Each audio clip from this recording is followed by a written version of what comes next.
Bonjour, bienvenue. Aujourd'hui, j'ai invité Bruno pour parler produit dans une startup early stage. On va parler de comment on construit un produit en partant de zéro, comment on apprend, comment on itère, comment on pivote pour arriver au fameux product market fit.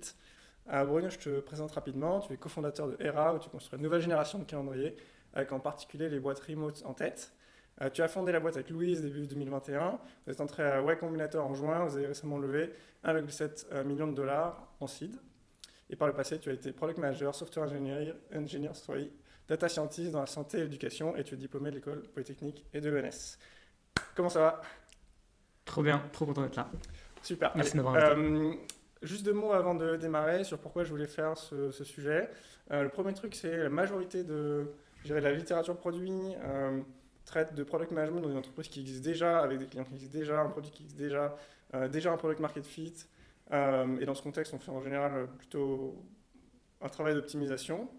Et par opposition, moi, je voulais qu'on parle de quand on démarre de rien, quand on lance un produit de zéro. Dans ton cas, c'est aussi le début d'une startup, mais parfois c'est aussi un nouveau produit dans une boîte existante. Et je pense qu'en fait, c'est des pratiques de produits qui ont un peu rien à voir, ou un petit peu à voir, on va dire, mais c'est quand même super différent. Et pour le moment, quand on voit les gens faire ça, c'est souvent super mal fait. Voilà, le classique que tu connais aussi, j'imagine, c'est tu as une idée, tu travailles dessus en isolation pendant 6 mois, puis tu lances ton truc, les premiers utilisateurs arrivent, et puis en fait, tu t'es complètement planté. Soit le problème n'intéresse personne, soit la solution est à côté de la plaque. Euh, la solution dont tu étais peut-être un peu amoureux au début, et qui est en général pas la bonne. Donc voilà, donc, je suis super hâte que tu me racontes comment toi tu fais ça. Donc c'est parti. Euh, Trop bien. Première question, qui est justement par où tu commences en gros. Donc, comment tu choisis ta première idée et comme c'est ta première idée, elle est sûrement mauvaise, comment tu fais pour tâter le terrain quoi? Comment tu fais pour savoir, comment tu fais pour la tester, savoir si c'est sur la bonne piste? Ouais, c'est une bonne question. C'est souvent, j'ai l'impression, un peu ce qui bloque les gens quand tu as envie de créer une boîte. Tu te dis comment est-ce que je vais trouver la bonne idée. Et tu te rends compte quand même, là maintenant, tu vois, ça fait 12 mois, c'est super récent. Tu te rends compte que c'est quand même une partie importante, mais pas du tout globale de l'expérience d'entrepreneur et l'expérience de boîte. Donc déjà, il faut un peu dédramatiser le choix de l'idée, on va dire. Puisque comme tu l'as dit, hein, elle va changer. À quelques exceptions près, elle changera drastiquement dans les premiers mois de ta boîte. Moi, j'ai trouvé qu'au moment où j'avais envie de monter ma boîte et donc que je cherchais des problèmes qui m'intéressaient, j'ai trouvé quelques tactiques euh, qui m'ont aidé. Bon, la première, mais ça que tu entends assez fréquemment, donc je passerai moins de temps dessus, c'est être extrêmement curieux.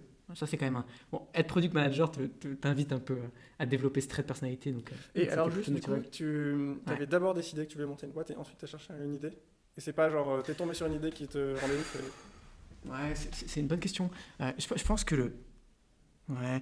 Bon, sans faire de généralité, moi j'ai l'impression quand même que quand tu kiffes vraiment bien le job de product manager, Hmm, t'es un peu un entrepreneur en puissance, quoi. hmm. Et c'est souvent que t'aimes bien l'incertitude et souvent que t'aimes bien des scopes assez larges. Et du coup, il y a quand même un métier qui remplit bien les deux cases, c'est être entrepreneur. Donc moi, je pense que, enfin, moi, c'est pas je pense, ça fait quand même plusieurs années, tu vois, que j'avais très envie de construire un produit et de toucher à toutes les facettes. Euh, Design, ingénierie, produit, etc.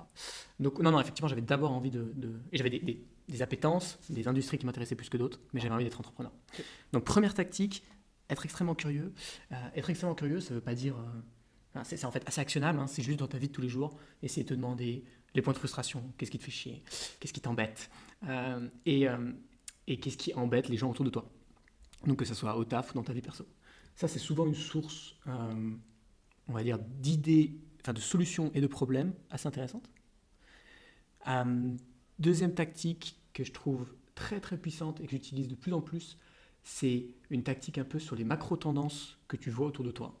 Donc par macro-tendance, j'entends des mouvements massifs dans une industrie qui arrivent une fois tous les 10-20 ans. Tu vois, un Mhm. exemple, c'est la transition vers le travail en remote ou la blockchain, ou, tu vois, des changements assez massifs d'usage qui prennent souvent des dizaines d'années à se réaliser ou qui ne se réalisent jamais.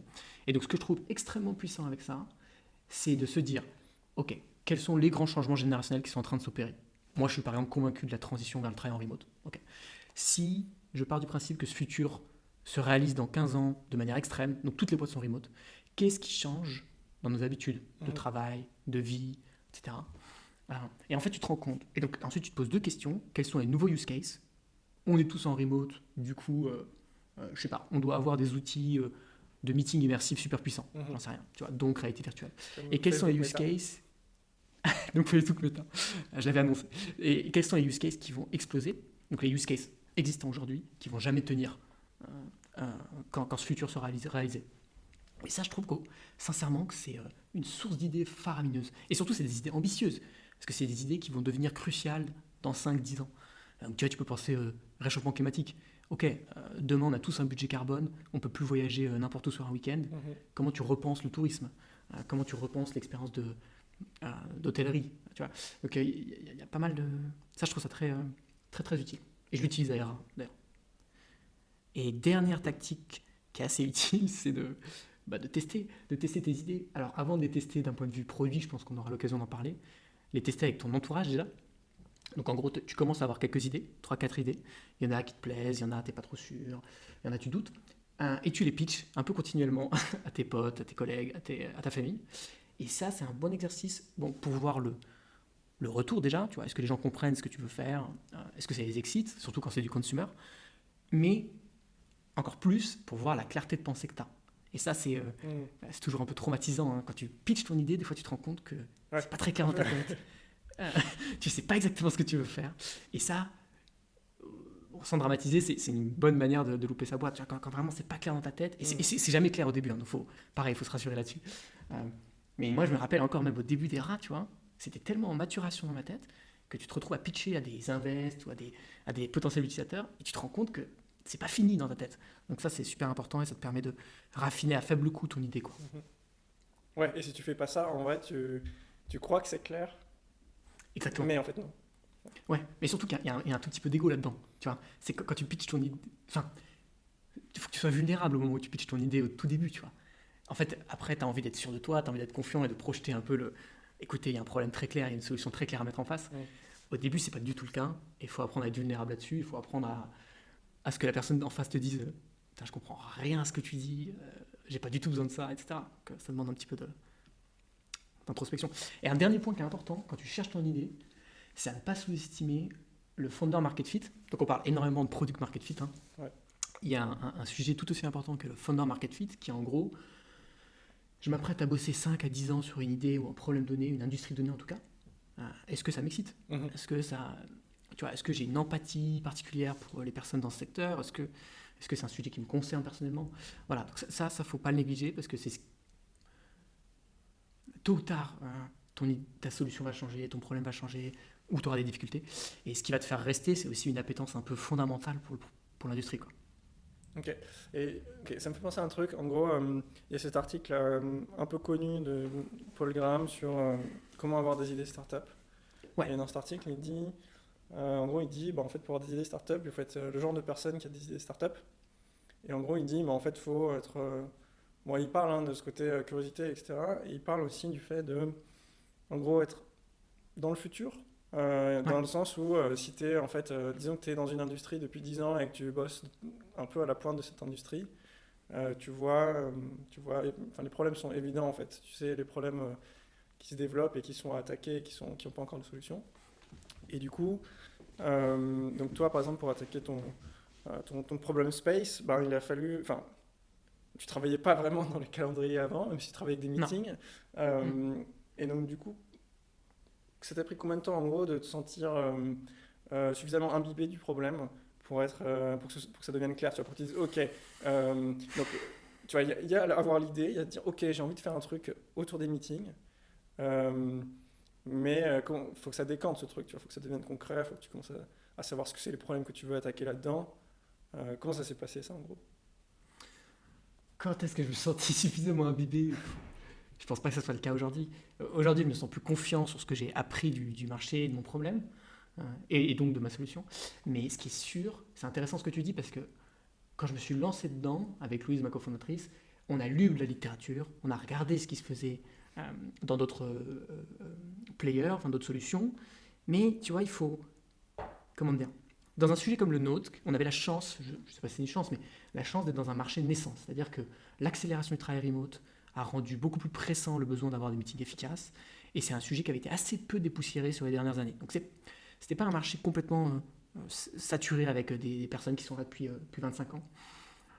Et du coup, dans ce genre de marché, il faut à la fois étudier ce qui s'est fait et à la fois pas trop étudier ce qui s'est fait, dans le sens où tu dois repartir un peu ce que les Américains appellent beaucoup les first principles, mais tu vois, tu dois repartir de ok, j'observe un pain point, si j'oublie tout ce qui a été fait et qui te biaise énormément, hein, on va pas se mentir, tu vois, quelle est la bonne solution à apporter à mes utilisateurs? Et donc, je trouve que nous, on a eu la chance d'être très tôt auprès des utilisateurs, parce qu'on a fait, tu vois, dès qu'on a commencé la boîte en janvier, on a pris le téléphone et on a appelé 45 minutes, une centaine d'utilisateurs, où on regardait leur calendrier, on regardait comment ils faisaient leurs réunions, et ils nous décrivaient leur quotidien souvent horrible.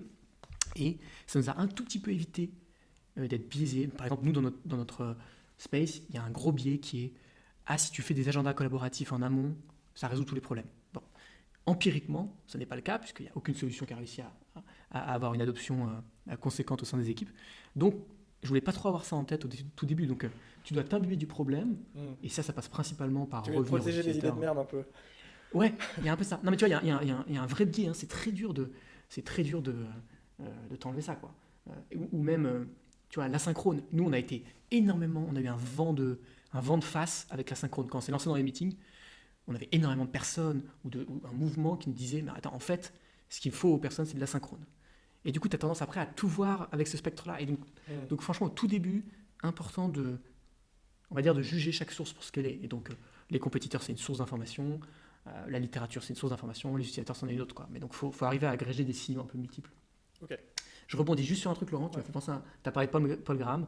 Il a écrit un autre article sur la génération d'idées qui est super intéressante, où il parle des idées non sexy.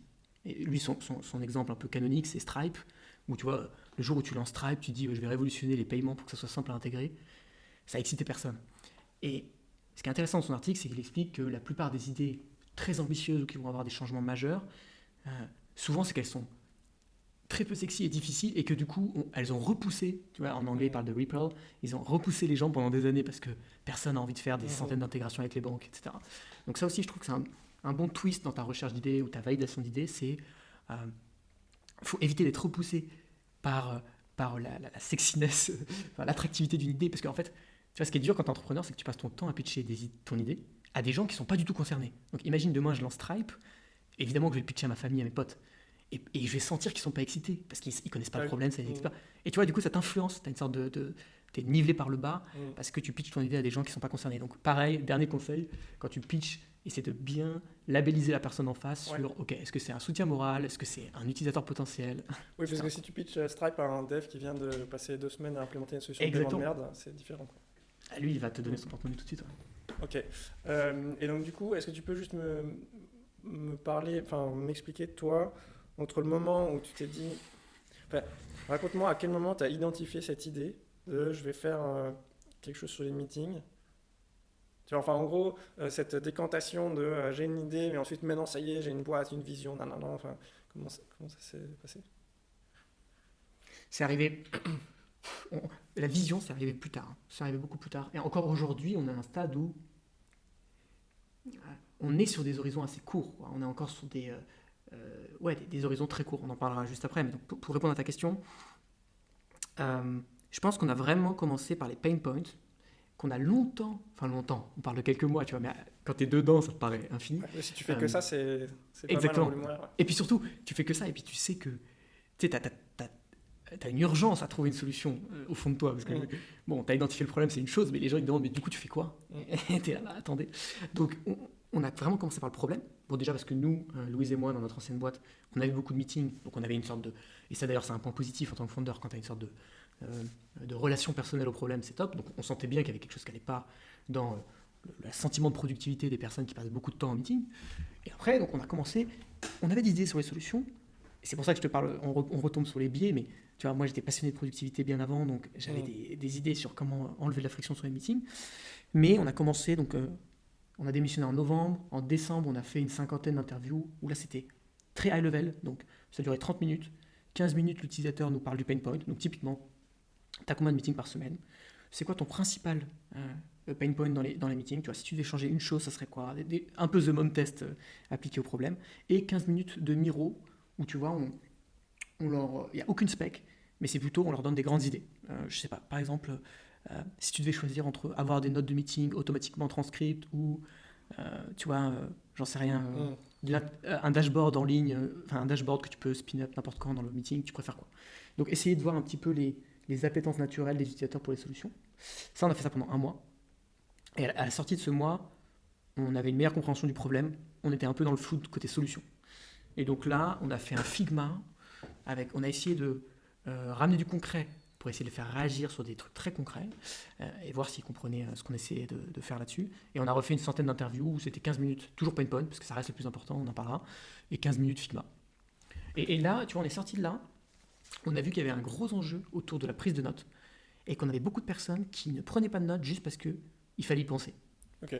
Donc là, on a ressorti la casquette PM, on s'est dit, on va être pragmatique, on va regarder ce que ça fait déjà d'enlever cette friction. Et donc, début février, on a lancé une private beta, on a fait un proto en 2 semaines, tu vois, un truc très low cost. On a la chance, moi, je sais coder, donc on avait cette chance-là de pouvoir itérer rapidement. Et on a fait une private beta où on onboardait 20 personnes par semaine, à la main. Et on leur donnait ce produit qui leur permettait, grosso modo, de rejoindre un meeting en un clic. Ça ouvre le Zoom et ça ouvre les notes pour toi, t'as pas à réfléchir. Et ensuite, tu peux l'exporter vers Notion. Ok. Et alors, attends, du coup, t'as commencé par faire une trentaine d'interviews, c'est ça? Non. Un mois d'interviews. Ouais, une cinquantaine en décembre et ensuite et une centaine en janvier. Et ensuite, ta bêta. Et donc, du coup, ça fait un certain nombre de personnes à qui parler. Comment tu les as trouvés, ces gens? Comment tu as fait pour mettre en place ça? Ouais. Alors, je vais d'abord te dire ce que j'ai mal fait. Donc, ce que j'ai mal fait, c'est que je les ai mal segmentés. Ouais. Ça, j'ai appris que trop tard, on retombe sur je pitch à ma mère, je pitch à mon investisseur, etc. Pareil pour les user interviews, tu vois. Je les ai trop mal segmentés dès le début donc ça m'a fait perdre du temps par le futur. Enfin, dans le futur. Pour répondre à ta question, en gros, on a commencé comment? On a commencé par notre cercle proche. Donc, école, amis, collègues, grosso modo. Et en fait, tu vois, il faut arriver à les accrocher. Donc, hey, est-ce que tu en as marre d'être sur Zoom toute la journée? On essaie de changer ça. Est-ce que tu as 15 minutes? Et là-dessus, de toute façon, le type, c'est de réduire toutes les étapes pour que la personne ait à booker un slot avec toi. Donc, on leur propose des slots personnalisés, on leur propose un calendrier, etc. Et ensuite, le vrai truc, c'est qu'à chaque fin d'entretien, avant qu'il parte, il ou elle, tu lui demandes est-ce que tu connais quelqu'un qui est en souffrance, quoi. et sincèrement, alors c'est peut-être dû à notre space qui était assez public facing, on va dire, mais enfin, qui résonne avec beaucoup de gens, mais on avait systématiquement une personne, quoi, en sortie de réunion, en sortie de call. Et du coup, après, effet boule de neige. Et tu vois, ce qui est intéressant, évidemment, on est parti très franco-français, et au bout d'un mois, 50% des interviews, c'était des US. Ah ouais, ok. En fait, c'est le principe de, je sais pas comment ils appellent ça, small graph, un truc comme ça, mais le monde truc active, c'est le principe de connexion là-dessus. Ouais. Exactement. Et ça, on l'a vu de manière assez bluffante, quoi. Très rapidement, on s'est retrouvé, je sais pas, à SF, en Europe, en Allemagne. Donc ça va assez vite. Hein. Ok, donc du coup, tu es sorti vite de ton cercle de connaissances directes. Ouais. Okay. Et sincèrement, je sais que c'est une crainte un peu permanente de qu'est-ce qui se passe si en fait j'ai l'impression que ça marche bien juste parce que c'est mes potes. Ça, pour moi, c'est une crainte que il y a tellement de problèmes, tu peux enlever ce problème déjà. Ça, c'est pas un problème. Genre, tes amis, ça a beau être tes meilleurs potes, ils vont pas passer 3 heures sur ton produit tous les jours ou toutes les semaines juste pour te faire plaisir. Ou alors, tu as vraiment des super potes et bravo, mais genre, non, mais un usage avéré d'un produit, ça se voit, quoi. Ouais, ok, ça marche. Et donc, du coup, ouais, donc, tu as fait ça et donc, tu as fait cette bêta. Ouais. Et est-ce qu'à ce moment-là, tu commençais déjà. Ok, donc, parce que on dit toujours, enfin, je sais pas, j'ai l'impression que le message en général de la Startup Nation, que ce soit Twitter ou les VC, etc., c'est ouais, faut que tu aies cette vision à X années, 10 ans, que sais-je, hein, que ce soit 2 ou 10 ou 20 en fait. Mais en gros, cette espèce de plan, il faut être méga ambitieux, il faut que tu aies déjà en tête tu vois, le TAM énorme, comment est-ce que tu vas être un unicorn, etc. Blablabla. Sauf que la réalité du début de ton produit, c'est que j'imagine que tu peux pas tellement inventer, quoi. Enfin, ou alors si, tu t'inventes pour faire plaisir, mais c'est débile. Ouais. Et donc du coup, d'une part, est-ce que toi tu penses que c'est utile de te projeter à ce niveau-là, tu vas avoir cette espèce de grosse ambition, ou est-ce que tu penses que ça sert à rien, que ça vient plus tard? Est-ce que toi tu l'as fait, genre, tu as cette histoire de vision, quand est-ce qu'elle arrive, est-ce que tu en as une, à quel point elle est grosse? Ouais, non mais t'as raison, hein, c'est C'est un sujet super important pour les fondeurs. Et je pense en plus que c'est un sujet qui pèse mentalement pour beaucoup de fondeurs, moi y compris. Où en gros tu te dis, putain, mais moi j'ai pas de vision. Ceux à côté, ils ont une vision à 6 ans, hyper claire. Donc c'est en plus assez anxiogène. Je pense que tu as raison, c'est très lié aussi à comment marche l'industrie du VC. Où en gros, tu vois, ils ont besoin ils ont besoin de boîtes qui sont valorisées à plus d'1 milliard pour ressortir un retour sur investissement conséquent qui vient rembourser toutes les boîtes qui se sont plantées. Et donc évidemment, dans leur prisme, ils ont un peu un biais vers des business qui seront massifs. La réalité, c'est que quand tu commences, à quelques exceptions près, moi, de toute façon, ce que je vais te raconter, c'est surtout propre au SaaS, que je connais plus, mais tu es dans du hardware, deep tech, et tu as une innovation de rupture scientifique, c'est sûrement différent. Dans notre cas, souvent, tu commences avec une compréhension lacunaire du problème, une compréhension très lacunaire de ton audience. Donc, il y a peu de chances que tu aies une vision claire de comment vont se dérouler les prochaines années. Donc, ce qui est sûr, c'est que moi, j'ai probablement beaucoup trop angoissé sur le fait d'avoir une vision, alors que j'aurais dû beaucoup plus angoisser sur le fait de comprendre mon problème. Donc, moi, à refaire, et encore maintenant, je suis encore dedans, hein, très honnêtement, mon principal conseil, en tout cas, que je me donne à moi-même, c'est être obsédé par la clarté du problème. Il y a quelques minutes, on parlait du fait de je pitch mon idée, c'est pas très clair. Bon, c'est ça qui est inacceptable. C'est pas dans 3 ans, je sais pas trop où je serai. Ouais. Donc De vraiment, certaine façon, ta vision, j'imagine qu'elle devient évidente si jamais ton problème est évident, quoi. Enfin, c'est-à-dire, voilà, si tu donc connais en ton plus, problème les dans deux les sont détails, c'est facile de te projeter dans... Ouais. Donc, par ordre de priorité, commencer par quel est le problème que je veux résoudre, mais c'est quoi précisément, exactement, et c'est quoi le problème que je veux résoudre et pour qui. Et normalement, quand tu expliques le problème que tu veux résoudre à ce fameux qui, à cette audience, tous les yeux doivent être écarquillés en mode enfin quelqu'un qui me comprend. Tu vois. Donc pour moi, c'est principalement ça ton job en tant que founder dans les 6, 12, 18 prochains. Ça peut durer longtemps selon ce que tu fais. Cela dit, et donc ton horizon, forcément, c'est des horizons courts. Cela dit, il y a quelques jalons à long terme qui sont importants d'avoir. Bon, déjà, la vision et la stratégie, pourquoi on en parle outre pour les VC? C'est important quand même pour toi d'essayer de te projeter parce que les personnes avec qui tu vas travailler souvent ont besoin de se placer dans tu vois, un cadre un peu plus grand. Ça dépend des personnes avec qui tu collabores, mais les utilisateurs, les premiers recrutements, enfin tes collaborateurs plus largement, parfois c'est important de leur expliquer je suis en train de tester cette idée, mais ça s'inscrit dans un cadre un peu plus grand. Et le dernier truc qui est important sur la vision, la stratégie, quelque chose de plus long terme, c'est de servir de contre-pouvoir au feedback utilisateur. Donc là, je vais me prendre tous les levées de bouclier des PM. Non, mais évidemment qu'on a envie de mettre le user au centre de ce qu'on fait, mais tous les feedbacks ne sont pas créés égaux. Et surtout, quand tu cherches à changer des usages, il faut que tu aies un contre-pouvoir. Donc ce contre-pouvoir, ça peut être des insights très forts que tu as sur l'évolution à 10 ans de ton marché. Et tu sais qu'aujourd'hui, vous êtes habitué à Zoom, mais les gars, les filles, dans 5 ans, c'est de la réalité virtuelle que vous aurez. Donc arrêtez de m'embêter avec le feedback de rajouter un bouton sur Zoom, c'est pas ça le play. Et donc, avoir une vision long terme, ça te sert principalement, en tout cas dans mon cas, de contre-pouvoir, tu vois, à pas finir et tu connais ça, à finir tu vas construire plein de features très court-termistes pour les users, et en fait, tu débloques des trucs incrémentaux, mais tu n'arrives jamais à changer une habitude ou à adresser un pain point. Cela dit, et tu me dis si je digresse trop, mais moi j'ai un modèle mental que j'aime beaucoup à ERA, que j'ai appris un peu sur le tard. Donc on revient sur les tendances long terme. Ouais. Donc, que tu n'aies pas de vision sur comment tu vas dérouler ta boîte dans tous les pays, c'est pas grave. Par contre, il faut quand même, je pense, que tu arrives à te faire une idée forte sur où est-ce que ton marché va aller. Et par idée forte, ça ne veut pas dire que tu es persuadé, mais tu as envie de faire un pari sur ce futur-là. Alors l'avantage, c'est qu'en plus, tu es placé pour aider à réaliser ce futur, puisque tu es un acteur du marché. Tu vois, c'est un mouvement brownien, tu es autoréalisateur. Mais donc, tu fais un pari fort sur un marché, et ça doit changer rarement. Donc nous, par exemple, c'est je crois en le travail en remote et l'impact positif que ça aura sur la société, et je pense que ça va être massif. Bon. Et ça, du coup, ça te sert déjà, tu vois, de prisme pour ce que tu souhaites construire dans ton produit. Et ensuite, tu te sers de ça pour avoir une vision, une stratégie, mais c'est pas forcément le plus important. Par contre, ce que je trouve utile d'avoir, outre la tactique à court terme, qui est, donc je résume, hein, désolé j'ai digressé, je résume la tactique à court terme, c'est est-ce que je comprends mieux mon problème aujourd'hui que je le comprenais hier? Est-ce que je comprends mieux mon audience que je la comprenais hier?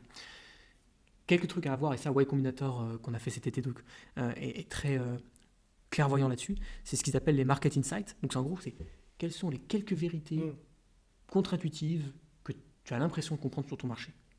Ok. Et ça, c'est super intéressant. Ça, c'est super actionnable. Parce que c'est pas un cadre rigide, c'est vraiment quels sont les 2-3 trucs Mm. un peu, tu vois, Ouais, la les première aspects fois qu'on te vraiment le dit, clés t'es là. qu'il n'y a pas tout le monde qui Exactement. a en tête. Exactement. Et par exemple, je sais pas, il y a des gens dans la synchrone, leur vérité contre-intuitive, c'est en fait, tu vois, genre, fondamentalement, la communication synchrone, ça ne marche pas et ça ne marchera jamais. Bon, ça, tu vois, c'est une vérité qui peut se débattre. On te l'a dit, tu hausses les sourcils, t'es là, ah bon, mais quand même, on aime bien se connecter, etc. Donc, ça, c'est très important. Ouais, mais en tout cas, ça a un Régulièrement. impact super fort sur ce que tu vas construire. Enfin, tu vois, c'est Ouais, genre, si tu bases tes idées sur ça, ça va te donner vraiment euh, une coloration super importante. une coloration, exactement, une différenciation. Et ça t'évite, ouais, effectivement, ça te donne une différenciation. Et ça sous-tend tout ton narratif. C'est-à-dire quand on te demande, mais en quoi vous êtes différent Ouais, de ouais, ouais. X, ce qui arrive tous les 2 jours, hein, pour info, en quoi tu es différent de X, et ben, au moins tu peux baser sur, attends, déjà, nous, on est persuadé que 1, 2, 3. Du coup, on fait A, B, C. Donc ça, c'est bien. Et du coup, je conseille, tu vois, genre nous, tous les mois, on fait ça avec Louise. On se repose et on se dit, ok, qu'est-ce qu'on a compris sur notre marché que les gens n'ont pas compris. Euh, et, euh, et quand tu n'as rien dans ton assiette, c'est le moment où tu dis, ok, je suis un peu en train de, tu vois, je sais pas comment dire, de batifoler, quoi, mais j'ai pas encore saisi le truc, quoi. Ok, et alors du coup, donc là, ce qu'on a dit, c'est. Bon, il y a plein de trucs. Si tu veux te projeter, tu as besoin de ces insights là, contre-intuitifs sur ton marché. Ouais, Si tu veux te projeter, il faut que tu aies ta compréhension du problème et ton utilisateur, parce que sinon, en vrai, voilà, tout est du vent. Genre, la conséquence de t'être projeté, c'est que tu peux. Tu as cette North Star que tu peux à la fois vendre à des gens, que ce soit tes employés ou voilà, et en même temps que tu peux utiliser toi comme un peu, je sais pas, genre contrepoids, quoi, à d'autres choses ouais, qui t'évitent de faire la girouette. Ok. exactement. Et par contre, du coup, ce dont on n'a pas trop parlé, c'est co- quand est-ce que ça émerge, quoi. En gros, enfin, donc toi, ça fait à peu près 1 an que tu travailles sur le sujet. Euh, T'as l'impression d'être dans la trou, là, tu vois. Genre, est-ce que là, tu me dis, ouais, j'ai une vision que je peux vendre, ou est-ce que tu me dis, non, en fait, pour le moment, j'ai un peu, je sais pas, des objectifs à court terme, ou à 6 mois, et par contre, le reste, Ouais, on oublie, ou ça ouais, ressemble à quoi pour toi? ouais, c'est une bonne question. Nous ce qui a été flagrant dans les derniers mois, principalement en sortie de Combinator, c'est la compréhension des macro-tendances de notre marché. Je pense que c'est vraiment ça qui s'est solidifié. Ok. Donc vraiment, tu vois, le futur à 5-10 ans sur Hmm. lequel on veut parier à titre d'individu, à titre de boîte, et qu'on a envie de réaliser. Donc ça, tu vois, c'est tout en haut du spectre. Et la compréhension de notre problème bas level, bah, heureusement qu'elle s'est améliorée au fil des mois. Mhm. L'entre-deux, donc comment on passe de notre prochaine feature à notre futur à 10 ans, on a commencé à en formuler une, je pense, 6 mois après avoir... entre 4 et 6 mois après avoir commencé la boîte. Mais attends, ce que je veux dire par formuler, c'est qu'on a fait l'exercice de est-ce qu'on arrive à tracer un trajet Ouais. cohérent de la petite feature à la grosse boîte. Mhm. À aucun moment ça veut dire je suis sûr que c'est ce qui va arriver, quoi. Mais déjà, tu vois, Ouais, mais c'est un sanity exercice. check qui fait que au moins Exactement, les features que tu es en train de faire, elles ont un vague sens. Ok. exactement. Mais après, euh, on, on- ouais, pour le coup, on était assez souvent dessus. Enfin, pour moi, c'est vraiment. Je me rappelle d'ailleurs qu'à Inato, tu avais posté une image d'un de ces produits où tu as un drapeau, tu sais que tu vas aller au drapeau, mais pour y aller, c'est obscur. Mhm. Bon, bah, ça reste vrai. Ça, pour le coup, c'est la seule constante dans le travail produit, c'est incertitude graduelle. Donc, notre vision, je vois assez bien où on veut planter le drapeau, je vois assez bien l'endgame. Pour y aller, bon, c'est clair à 1 mois, c'est un peu moins clair à 3 mois. À 12 mois, il y a encore beaucoup d'incertitudes. Donc, nous, maintenant, ce qu'on fait, plus que faire une vision complètement linéaire, on cherche à identifier les grosses zones d'ombre. Donc nous, par exemple, il y a un gros sujet d'expansion dans l'équipe. Fondamentalement, on a envie de travailler sur la collaboration dans les boîtes remote. Mais on s'est rendu compte, un de nos market insights, par exemple, je vous le donne, hein, pas le répéter, non, mais un des market insights, c'est que les gens sont super individuels avec leur outils d'organisation. En gros, par défaut, ils n'ont pas du tout envie d'une solution collaborative. Mhm. Tu leur dis, je vais améliorer tes meetings, ils disent très bien. Tu leur dis, tes notes, elles vont être collaboratives, ils te disent, jamais tu l'installes chez moi. Et du coup, nous, on avait très fort, on a intégré ce market insight très fort dans notre ADN produit, et on a fait une solution très single player. Bon, bah du coup, ça marche très bien, mais il y a ces questionnements de, mais attends, à la fin, on veut quand même débloquer des use cases collaboratifs, comment on métamorphose de single player à collaboratif à un moment. Donc tu vois, dans notre stratégie, on arrive à la découper en gros maillons single player, puis collaboratif, puis intégration, etc. Mhm. Mais on a des zones d'ombre sur la jonction, et c'est sur ça qu'on travaille principalement. Ok. Ça me plaît bien tout ce que tu me racontes là parce que j'ai l'impression que le modèle qui est un peu dans la tête des gens, c'est je dois inventer une vision et magiquement cette vision, il faut qu'elle soit juste Ouais. et, euh, et en plus super long terme et ça je trouve que c'est genre c'est irréaliste, tu vois. Enfin, tu peux pas juste inventer un truc, sortir du chapeau un truc super long terme, voilà. En réalité, tout ça, c'est super basé sur les insights que tu as réussi à collecter et à Complètement. comprendre, quoi. Genre, Complètement. euh, t'as ces espèces de blocs, que ce soit le marché ou l'utilisateur, mais en gros, tu as des insights et au fur et à Des mesure que tu pièces. collectes, Ouais. voilà, c'est ça. En gros, une fois que tu as suffisamment de pièces, bah, ça y est, tu peux commencer à construire un truc un peu plus long terme, mais c'est posé Ouais. sur ton étage d'insight, quoi. Sinon, Alors, alors après, il faut se mettre dans la botte, dans les bottes des personnes en face. ouais. En gros, pourquoi il y a ce besoin? Bon, déjà, en face, il y a ce besoin, notamment investisseur, il y a un besoin de s'assurer que le fondeur, il n'est pas non plus trop court-termiste. Parce que tu es trop court-termiste, Mm. tu passes ton temps à faire des features, tu sors jamais la tête du guidon et en fait, tu vois, t'itères un peu dans ton jus et tu sors jamais. Donc, c'est presque, tu parlais de sanity check, c'est un peu ça quand même. Hein. Est-ce que, même si c'est pas vérité permanente, est-ce que la personne, le fondeur, les fondeurs sont capables de faire un exercice Mhm. mental de projection? Et ça, c'est important en fait, c'est super important, notamment parce qu'il y a des sujets, tu vois, pragmatiques, le recrutement. En France, par exemple, tu as un délai minimum de 3 mois. Donc, entre le moment où tu as besoin d'une personne pour avancer et le moment où la personne est là, tu as 3 ou 4 mois. Du coup, tu dois anticiper aussi, donc il y a des compromis à faire. Pour moi, le fondeur, il a un rôle important. C'est le seul qui sait profondément quelle est l'incertitude et quelle est la certitude dans son business, enfin, qu'il a. Et donc à lui de communiquer avec le plus de vulnérabilité possible, encore une fois, sur ok, ces derniers mois, on a vraiment compris ça et ça, Mhm. et du coup, on pense que faire un B2B2C, ça a de plus en plus de sens. Par contre, on n'est pas du tout sûr si ça va passer sur les boîtes de plus de 500 personnes. Mais voilà, tu as toujours envie de projeter une histoire très monolithique. Ouais. Et la réalité, c'est jamais ça. Donc, à nous de changer un peu les choses et d'essayer de montrer un peu plus de vulnérabilité. Ok. Et du coup, qu'est-ce qui change justement je sais que tu vois, dans les notes, quand on préparait, t'expliquais un petit peu, il y a des choses qui ne doivent pas trop changer, des choses que tu peux changer souvent. Enfin, en gros, ces Ouais. différents étages, ils jouent quel rôle et quand est-ce que tu les tweaks? Bah, donc, les tendances de marché sur lesquelles tu as envie de parier, ça, il ne faut pas que ça change trop souvent. Parce que ça, Ouais, moi, c'est trop ça a un fondamental. impact colossal. Ouais, ça a un impact colossal sur ce que tu fais, sur la compagnie que tu vas construire. Donc ça ne doit pas changer assez souvent. Et surtout, j'ai envie de dire, c'est une des seules parties de cette pyramide qui a un aspect un peu personnel avec les founders. Enfin, tu vois, cette tendance sur laquelle tu paries, tu dois avoir une relation un peu particulière avec ce futur. Euh, donc ça, normalement, ça ne change pas trop souvent. Et si on va du bas vers le haut, pour moi, tu dois être très sensible au problème, genre un problème qui change, c'est pas grave, ça fait partie du jeu, mais ça a un impact significatif, et très, très relaxé sur une solution qui change. Solution qui change, il n'y a aucun souci. Enfin, je te parle dans les 12 premiers mois, 18 premiers mois, solution qui change, aucun souci. Et ça, c'est pas toujours facile à internaliser, surtout quand tu développes le produit aussi, tu as investi du temps, etc. Solution qui change, aucun souci. Mieux vaut maintenant que plus tard. Donc, problème qui change, au début, c'est normal, mais impact fort. Solution qui change, ça doit arriver super souvent, pas grave du tout. Stratégie qui change, pas grave. Pas grave. Et ça arrive fréquemment. En fait, si ça arrive pas fréquemment, c'est que t'as pas beaucoup d'insight sur ton marché. Enfin, Ouais, t'apprends pas c'est beaucoup. soit Quoi. que tu es très très très fort parce que tu Voilà. savais déjà d'avance ce qu'il fallait faire, soit Ouais. probablement plutôt que en fait t'apprends pas assez et du coup en fait on t'a pas assez montré que tu t'étais planté, quoi. Ouais.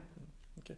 Et du coup avant tu parlais de ton produit donc l'espèce de MVP, enfin pas forcément MVP mais premier truc que tu avais construit là et donc depuis le produit il a changé combien de fois quoi en gros Wow. ou dans quel ou plutôt dans quelle Si, non, mais magnitude j'ai une il a bonne changé? histoire. C'est-à-dire, si tu prends le produit que tu es en train de faire maintenant et le produit que tu as commencé à Ouais. construire au début, combien de pourcents existe encore, tu vois?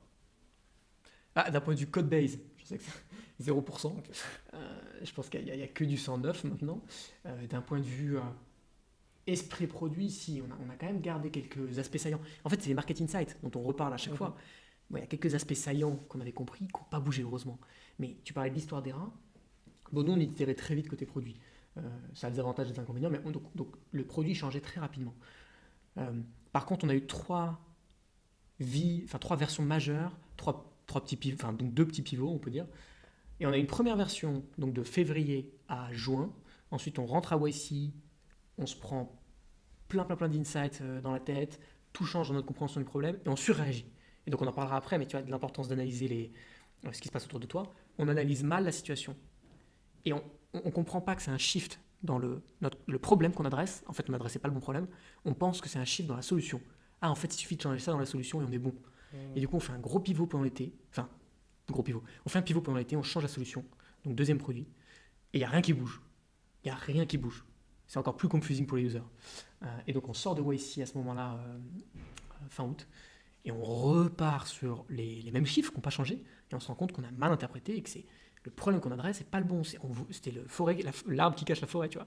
Et donc là, pivot majeur en septembre. Et là, on est sur le nouveau produit et on sent que c'est loin d'être réglé, mais on sent que ça n'a rien à voir, tu vois. On sent qu'on a un peu réaligné les compas, quoi. Ok. Alors, bon, j'ai plein de questions là qui vont dans la direction littéralement opposée. C'est pas grave, vu que tu parles du pivot, parle-moi du pivot. Moi, ce que j'ai envie de comprendre, c'est justement donc ça, c'est le truc. C'est forcé que ça arrive, quoi. Ouais. Que ce soit une nouvelle boîte ou un produit que tu essayes de tenter dans une boîte existante, tu as cette première idée. Les chances que cette première idée soit exactement la bonne sont faibles. Tu apprends des insights et à un moment, comment tu fais pour reconnaître la différence entre non, en fait, c'était pas le bon choix, il faut pivoter, ou non, c'est juste qu'il faut qu'on persiste un peu plus. Tu vois. On a parlé de cette image-là qu'on voit partout, avec le mec et sa pioche. Et le mec, il tout est près de l'or. à 2 cm de l'or, il fait demi-tour et il abandonne. Tu vois. Comment tu sais que c'est le moment de pivoter? C'était quoi les signes? Très dur. Sincèrement, en plus, par humilité, c'est sûr que j'ai pas la réponse. Moi, je vais te dire ce que j'ai j'ai vécu à R1. Ouais. Mais c'est super dur. Cette notion de persistance, c'est tellement un des traits les plus importants chez un founder, la résilience. Et en même temps, tu dois écouter ce qui se passe autour de toi. Donc franchement, le compromis entre les deux est très très difficile à trouver. Nous, ce qui s'est passé, la manière dont je réfléchis au pivot, déjà pivot, c'est pas forcément dramatique. Hein. Pivot, ça veut juste dire un changement dans en vrai, c'est la même chose que... Comment dire? C'est littéralement la même chose que changer de feature parce que tu as eu un nouvel insight. C'est juste un niveau au-dessus. D'une certaine façon. Exactement. C'est un niveau au-dessus. Donc... Bon, je vais retomber sur les... J'ai l'impression de radoter dans ce podcast, mais donc, tu as les tendances de l'industrie tout en haut. Les conséquences de ces tendances sur les use cases. Donc, par exemple, tendance transition remote, donc on va devoir de plus en plus faire de visioconférences. Je dis quelque chose de très... Voilà. Et juste en dessous, l'audience. Quelles sont les personnes principalement concernées par ces nouveaux use cases, ces changements d'usage. Donc, nous, je te dis n'importe quoi, les remote workers, par exemple. Et dernier maillon... Quelle est la solution à apporter à ces gens-là pour les supporter dans ces nouveaux usages? Un super zoom. Ok. Donc, tu as quatre attributs principaux dans ton travail produit. Pour moi, un pivot, il arrive et principalement quand plusieurs de ces attributs changent dramatiquement. Donc, par exemple, ce qui arrive souvent, c'est un pivot dans l'audience. Donc, je ciblais pas du tout les bonnes personnes. Okay. C'est en fait pas des petits groupes, c'est des grands groupes pour qui ça fait sens. Et là, tu vois, c'est assez majeur, parce que souvent, quand tu changes drastiquement d'audience, c'est pas du tout la même solution à mettre en... Enfin, je te dis 4 attributs, mais tu te doutes bien qu'ils sont tous un peu entremêlés. Et donc, tu changes d'audience, le pain point se formule pas pareil, la solution se décline pas pareil, il y a tout qui change. Donc ça, souvent, t'as pas intérêt à faire de l'incrémental en disant « Attends, je vais peut-être sortir une nouvelle version un peu plus adaptée grand groupe le mois prochain ». Souvent, les personnes finissent par faire un pivot majeur, c'est-à-dire tu repars un peu à zéro. Enfin, en tout cas, changement de rupture. Donc voilà, c'est quand un de ces attributs change, mais vraiment fort, il a tendance à emmener d'autres attributs avec lui. L'audience change, donc la solution change. Ta compréhension du pain point change, donc ta solution change. Et quand il y a trop de choses qui sont emmenées, tu peux pas juste mettre des bouts de scotch, quoi. Ok. Et est-ce que tu aurais pu, en gros, c'était quoi le trigger au changement? Qu'est-ce qui s'est passé exactement? Qu'est-ce qui a fait que tu t'es dit « Ah merde, putain, en fait, c'est pas ça ». Ouais, mais j'ai pas encore la réponse pour la prévention, j'ai la réponse pour le diagnostic. Oui, parce que ma question c'est est-ce que tu aurais pu découvrir ça plus tôt, mais Ouais, c'est une bonne question. Mais du coup, ouais. En tout cas, moi j'ai la réponse pour le diagnostic, Ouais. quand tu es déjà malade, quoi, quand ton produit est déjà malade. Non, mais on se rendait compte, et je pense que c'est symptomatique d'une boîte qui n'a pas compris un des 4 attributs. Tu construis des features qui sont peu connectées entre elles. Donc tu construis plein de features pour répondre un peu à des nouveaux problèmes naissants, voilà. Mais il n'y a pas de fil conducteur. Et du coup, tu satisfais un peu une personne, la feature d'après un peu une personne. Et donc voilà, manque de cohérence dans le produit, ce qui est juste mortel quand tu es jeune. Et un truc, pour le coup, qui est symptomatique, je pense, et ça j'aurais pu me rendre compte plus tôt, tu comprends pas trop qui sont tes utilisateurs. Mais ça, je te parle vraiment à un degré vraiment profond, quoi. C'est quand quelqu'un te demande, un investisseur, c'est qui tes top users, et que tu sors un truc super vague. Enfin, tu vois, il y a vraiment un truc grave, quoi, qui se passe là. Et en particulier dans un SaaS, hein, où au début, enfin voilà, nous, tu vois, au début, on avait 100 utilisateurs. Si t'es pas capable de comprendre vraiment pourquoi les 10 plus actifs sont là, pour moi, c'est un signe bizarre, que ton produit est un peu malade. Ouais, exactement. Pourquoi ils partent, Et nous, je te dis, hein, on avait des gens qui partaient, on comprenait pas pourquoi ils partaient. On avait des gens qui restaient, on comprenait pas pourquoi ils restaient. Et donc, et le dernier symptôme, vraiment quand tu es en fin de vie, non mais le dernier symptôme, c'est que tu commences à copier très fort les autres produits dans le space. Ce qui pour moi est, tu vois, genre red flag, quoi, ou yellow flag, on va dire. Mais tu commences à copier très fort parce qu'en fait, t'as pas ces market insights, t'as pas ces trucs qui viennent de toi, et donc tu es obligé de prendre à l'extérieur, en mode, attends, ils ont fait ça, ça a l'air bien, il faut qu'on le fasse aussi plus rapidement. Et ça, pour moi, c'est des bons symptômes il y a un truc qui est pas cohérent dans le 1, 2, 3, 4, Ok. market trends. Ça, c'est le smell un peu. Ça, c'est le smell. Mais du coup. La prévention. Ouais, Ouais, mais non, vas-y. parce que du coup, entre le moment où tu dis, il y a un truc qui cloche, et le moment où tu te dis, ok, Louis, faut qu'on pivote. Tu vois, enfin, je te jure, Louise, assis-toi. faut qu'il y ait un- Je te parle. Tu vois, il y a un, comment dire, il y a un niveau de, il doit y avoir un truc marquant, tu vois, je sais pas, il doit t'arriver, je sais pas, une interview où tu as un espèce de aha moment. Non, il s'est pas passé ça pour toi?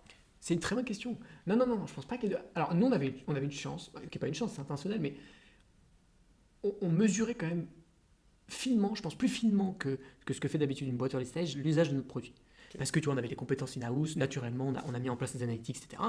Et donc, je sais pas comment te dire, il y a un côté presque spirituel, enfin tu le sens. En fait, Ok. nous, on sentait que l'usage plateau, Mm. bon, ok, bon, ça arrive dans toutes les boîtes early stage, il n'y a pas de souci, donc tu essaies d'itérer, etc. Et tu comprends que quand tu itères dans une direction, ça vient foutre en. Tu sais, c'est vraiment, je sais pas comment te dire, c'est un château de cartes, tu répares une carte à droite, ça fait tomber le château à gauche. Et donc on sentait que la population était hétérogène, donc on satisfait quelqu'un, ça rendait frustré une autre. Et donc tu vois, vraiment on le sentait, donc quantitativement avec l'usage, qualitativement avec les feedbacks qui étaient vraiment, quelqu'un est content, l'autre est triste, et vice versa, quoi. Et ça, on l'a senti pendant 1 mois et demi, je pense, avant de prendre une décision forte. D'accord. Parce qu'évidemment, tu pivotes pas du jour au lendemain, hein. Au début, tu essaies d'ajuster, parce que potentiellement, c'est moins grave que ça. Euh, mais d'où l'importance, de toute façon, je pense qu'on finira tout le temps là-dessus, que ton coût d'expérimentation soit faible, Ouais. quoi. Et ça, c'est tellement important, surtout quand tu fais du SaaS, tu n'as aucune excuse, mais ton coût d'expérimentation soit faible. Parce que, tu vois, tu me dis, là, on parle de pivot, mais moi, au final, je suis même pas triste, parce que on est resté 3 mois dans cet entre-deux. Enfin, tu vois, genre, rapidement, on a pu tester, ça Oui, marche il y a toujours pas, rien à jeter. rapidement, on a pu. Enfin, il y a des petits trucs à jeter, mais en fait, tu t'en fous. Ce qui était vraiment important, Ouais, ça t'a pas coûté c'était, cher, tu vois. genre, apprendre quoi. Apprendre vite. Ouais. Alors que si, tu vois, si tu passes 3 ans à faire ton produit, t'as construit la machine de guerre, le sous-marin nucléaire, et ça marche pas, bah là évidemment que t'as un coût émotionnel monstrueux, t'as un coût pour l'équipe monstrueuse. Voilà. Ok. Et alors, du coup, est-ce que tu peux me parler de l'autre machine de guerre qui est la machine à apprendre? En gros, tu te dis, il faut que ton coût d'expérimentation il soit faible. À quoi ça ressemblait? Que c'était quoi le setup que tu as mis en place euh, pour avancer vite, tu vois? Ouais. Ok. Ça n'a pas trop changé. C'est une des rares choses. Parce que déjà, attends, le disclaimer de tout ce Ouais. podcast, c'est ta manière de travailler dans ta boîte early stage, elle change tous les quarters, quoi, hein. Ouais, bah Parce oui. qu'en fait, tu sais, c'est toujours ta compagnie, c'est un produit, lui-même qui cherche son marketing. Mhm, Donc, mhm. bon, ta manière de travailler avec ton équipe de cofondateurs et de ses collaborateurs, ça change. Une des rares choses qui n'a pas trop changé, c'est notre focus au moi. Donc nous, Ok. voilà, on a ce truc à 10 ans, le futur, Ouais. qui nous inspire. Mais vas-y, là, On se le parle-moi répète un peu. tactique, là, les trucs. Qu'est-ce Exactement. qu'on fait Donc, ouais. donc le long terme, 10 ans, et ensuite, on zoome à mort plutôt, et on arrive à un mois. Ok. Et un mois, nous, franchement, je sais pas si c'est le cas pour tout le monde, nous, ça marche super bien pour nous, c'est la bonne fréquence. Tu vois. Ah, c'est marrant. Et attends, du coup, tu mets rien entre. Et je vais pas dire que je vais rien, mais je pense qu'il intéresse nos auditeurs. Tu vois, vraiment pour le travail produit, c'est vraiment le mois qui joue. Ok. On a quelque chose entre deux. On a la Nearsighted Roadmap dont on va parler, qui est un peu une roadmap tu vois, qui devient de plus en plus floue plus t'avances dans le temps, Ok. qui sont un peu les gros sujets qu'on a identifiés, qu'on devrait tacler. Ok. Mais tu On sais sait pas pas mis un exactement quel ordre objectif, ça je sais pas, je dis n'importe quoi.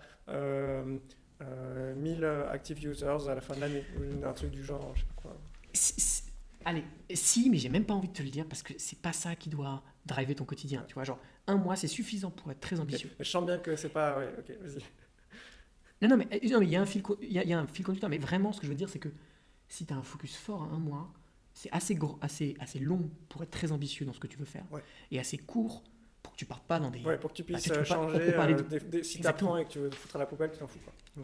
Et ça, je trouve que Basecamp, tu vas l'expliquer super bien dans leur méthodologie Shape-Up, c'est si tu investis 6 semaines dans un truc, au pire, tu as perdu 6 semaines, au pire du pire.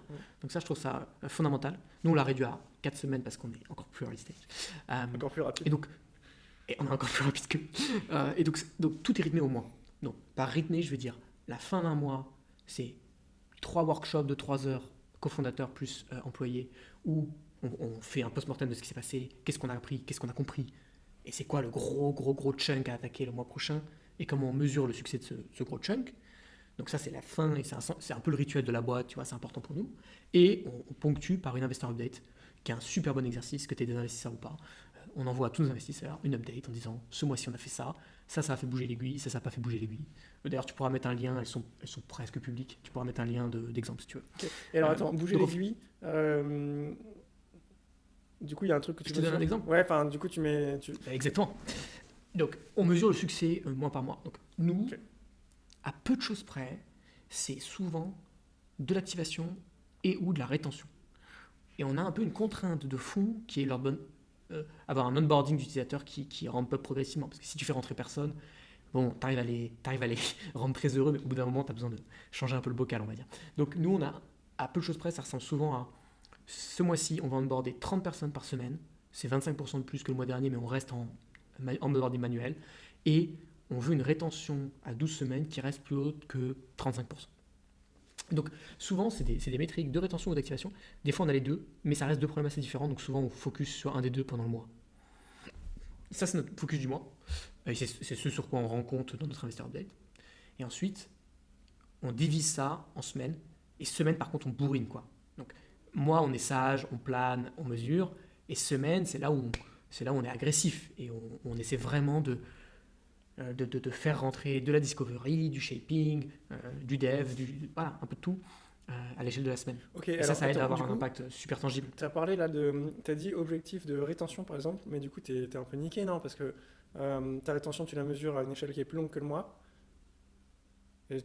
Ouais, non, mais sur tout ce qui est, sur tout ce qui est rétention, c'est d'ailleurs le problème du travail produit, mais sur tout ce qui est rétention, tu as des effets lagging, quoi. Donc des fois, on peut mesurer l'impact de notre feature que plus tard. Auquel cas, on va trouver des proxys. Tu vois, on va retrouver des proxys d'usage sur les nouvelles features qu'on a lancées. Par exemple, tu vois, des proxys d'usage, c'est j'ai shippé la feature X qui a pour but d'améliorer la rétention. Est-ce que les gens qui utilisent activement la feature X sont statistiquement plus actifs que ceux qui n'utilisent pas la feature X? Donc tu essaies de trouver des proxys. Mais c'est pas facile. Nous, on a la chance d'avoir aussi des problèmes d'activation. Et l'activation, c'est un peu plus simple à mesurer à court terme. Ouais.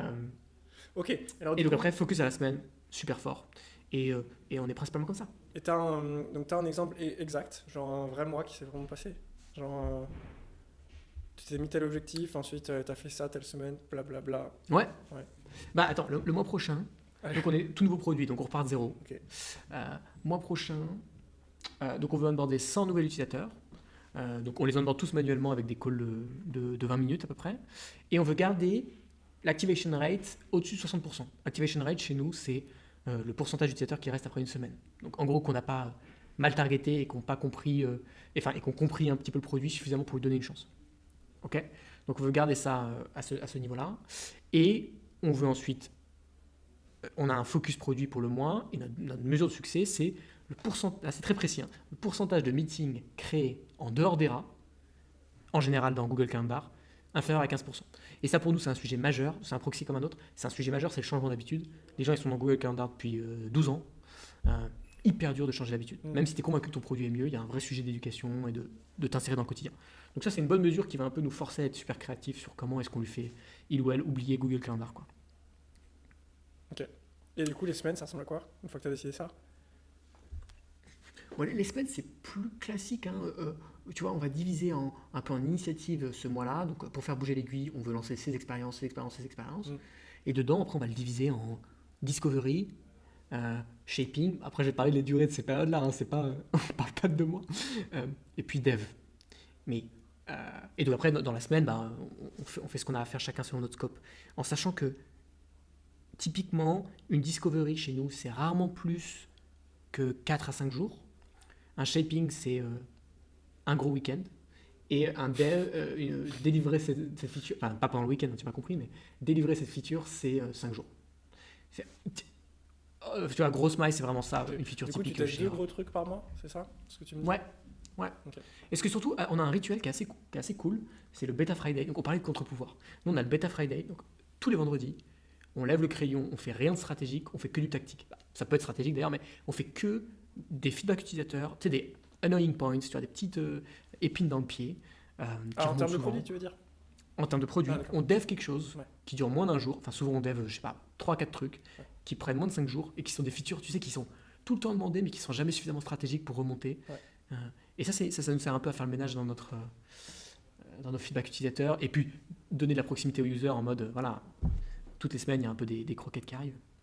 Ok, c'est marrant. Et donc, du coup, tu dis Discovery, genre ça me prend une semaine. Donc, j'imagine que tu parles à des gens. Tu fais ça? Ouais. Et donc, c'est intéressant parce que dans beaucoup de boîtes, ce qui se passe, c'est qu'en gros, ils te disent bah non, Discovery, j'ai pas le temps. Parce que, en fait, parler à un utilisateur, ça prend une semaine à setup, en fait. Déjà, juste. Ouais. Nous, on a. Enfin, franchement, c'est notre. Comment dire? On a pivoté, on a changé tout le code. Pourquoi est-ce qu'on est capable maintenant de revenir aussi vite à un niveau vraiment cool produit? Parce que le seul truc qui n'a pas bougé, c'est notre communauté. Et ça, c'est l'occasion d'un autre podcast complètement différent. Mais notre. Non, mais tu vois, et Louise fait un travail formidable là-dessus, mais notre avantage déloyal, c'est qu'on a une communauté d'utilisateurs ultra engagés, ils sont tous dans Slack. Ils sont pas tous les jours dans Slack à nous envoyer des messages, mais tous nos feedbacks utilisateurs remontent par Slack, tous nos bugs remontent par Slack. J'envoie moi les investor updates à tous les utilisateurs chaque mois. Donc tu vois, on essaie, et la roadmap, on leur envoie publiquement, ils peuvent réagir. Et sincèrement, ça change tout, parce que du coup, ok, par exemple, je te dis, le mois prochain, on va créer une feature un peu à la Calendly, à l'intérieur de ton calendrier. Donc il y a plein de discovery à faire là-dedans, il y a plein de pentes glissantes. Ça parle à tous nos utilisateurs, c'est un pain point qu'ils ont, donc tu leur envoies un message en disant « Hey, tu vas pouvoir arrêter ton abonnement Calendly, on va le mettre dans RA. Est-ce que tu es chaud pour nous aider à shaper la feature? On a quelques questions. Est-ce que tu as 5-10 minutes ?» C'est tout. S'il n'a pas le temps, il ou elle, on lui parle par Slack. On fait aussi des surveys, simples à répondre. Et après, on appelle 6 personnes, nos power users, 10 minutes au téléphone. Donc, on parle de coût d'expérimentation. Coût d'expérimentation, ça prend en compte le dev. Il faut que tu sois capable de dev quelque chose rapidement. Et la discovery. S'il te faut 3 semaines pour parler à un utilisateur, tu n'as pas un coût d'expérimentation qui est faible. Exactement. Ok, c'est énorme. Et c'est marrant. Et donc, du coup, quand même, il y a quelque chose que je trouve intéressant. C'est la plupart des features, tu les construis, quoi. Et donc, je sais pas si c'est un. Ok, peut-être c'est mon biais. Je sais où tu veux en venir. C'est mon biais de designer ou alors ton biais de dev, je sais pas.